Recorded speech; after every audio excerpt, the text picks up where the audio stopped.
Bismillahirrahmanirrahim, assalamu alaikum wa rahmatullahi wa barakatuh. Qu'est-ce que la vie? La vie, c'est des épreuves. La vie, c'est des hauts et des bas.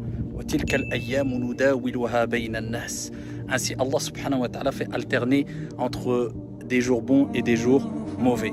Yawmun laka wa yawmun alayk. Un jour pour toi, un jour contre toi, un jour de joie, un jour de tristesse, un jour de réussite, un jour d'échec. C'est comme ça, ainsi va la vie. Par contre, comment faut appréhender cette vie-là? Eh bien, je vais vous donner une petite image.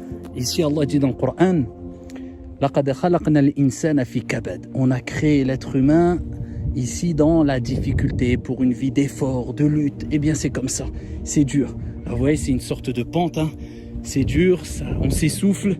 On est tellement concentré quant à cette épreuve, quand on veut gravir cette petite dune, que on a du mal à lever la tête. Et on monte, et on monte, et on monte, et on monte. Eh bien, la vie, c'est comme cela.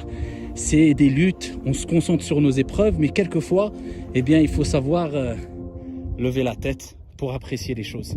Et quand on prend du recul, et quand on regarde derrière soi, eh bien, on se rend compte qu'en fait, ça valait le coup. Ça valait le coup de surmonter les épreuves pour prendre de la hauteur et pour voir les choses autrement et apprécier les choses.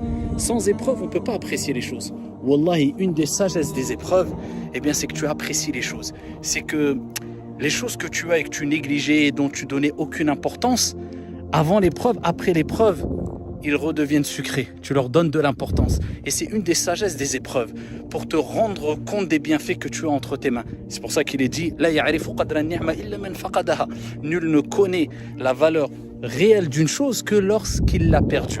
Mais sache que la vie, ce n'est pas que des épreuves. Il y a des moments de dureté, de difficulté plutôt, des moments difficiles, mais ensuite, alhamdoulilah, vient la descente et c'est beaucoup plus agréable, et ainsi de suite, et ensuite la montée, et ensuite la descente. Mais en tout cas, il faut toujours prendre de la hauteur pour apprécier les choses et se rendre compte que ce qu'il y a autour de nous, eh bien, c'est beau.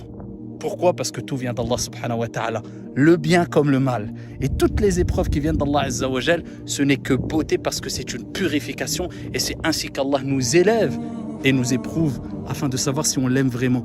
Et quand Allah t'éprouve et tu te rends compte que tu as réussi l'épreuve, eh bien sache que c'est un signe qu'Allah lui-même, du haut des sept cieux subhanahu wa ta'ala, t'aime. Et quand Allah t'aime, tu as tout gagné. Qu'Allah subhanahu wa ta'ala vous raffermisse, qu'Allah tabaraka wa ta'ala nous permette à toutes et à tous de nous rendre compte que les épreuves sont un bien, et qu'Allah a dit dans le Coran, et il faut vivre avec ce verset, La yukallifu Allahu nafsan illa wus'aha.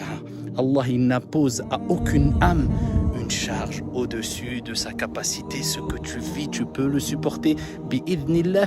Et plus tu t'efforces à patienter, et plus Allah subhanahu wa ta'ala, de par sa clémence, sa miséricorde, eh bien te rajoute ici la force de pouvoir continuer à patienter. Wasbir wa ma sabruka illa billah. Et patiente, un ordre divin.